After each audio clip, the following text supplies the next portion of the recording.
अस्सलाम वालेकुम जी। तो नाज़रीन कैसे हैं आप। तो नाज़रीन जैसा कि आप जानते हैं कि ईद उल फ़ितर का त्यौहार करीब आ चुका है और इस शानदार त्यौहार के मौके पर हमने आज आपके लिए ये बेहतरीन ऑफ़र लगाई है।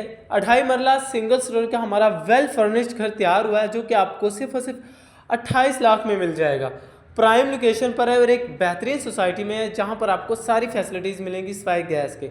तो नाज़रीन आप एग्जैक्ट इस घर का विज़िट करेंगे तो इंशाल्लाह ये घर आपको बहुत ही पसंद आने वाला है। मालिक मकान ने बहुत ही प्यार से इस घर को डिज़ाइन करवाया है।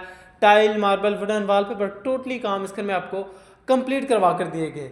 तो नाज़रीन जो काम इस घर में आपकी नज़र में या हमारी नज़र में होने वाले होंगे इंशाल्लाह वो आपको टोटली कंप्लीट करवा कर दिए जाएंगे। इस घर में आपको एक मास्टर साइज़ का बेडरूम मिलेगा, एक टीवी लाउंज, छोटी गाड़ी का गराज और एक सेपरेट सा आपको किचन तैयार करके दिया गया है। तो बहुत ही खूबसूरत से नक्शे पर है और पुरसकून माहौल है। अगर आप भी एक अच्छे माहौल में रहना पसंद करते हैं तो ये घर आपके लिए ज़बरदस्त ऑप्शन साबित हो सकती है।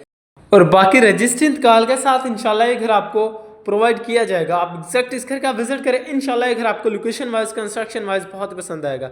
मुकम्मल तफसील से वीडियो देखने के लिए चैनल को लाजमी सब्सक्राइब करें और उस पर रब्ता करें।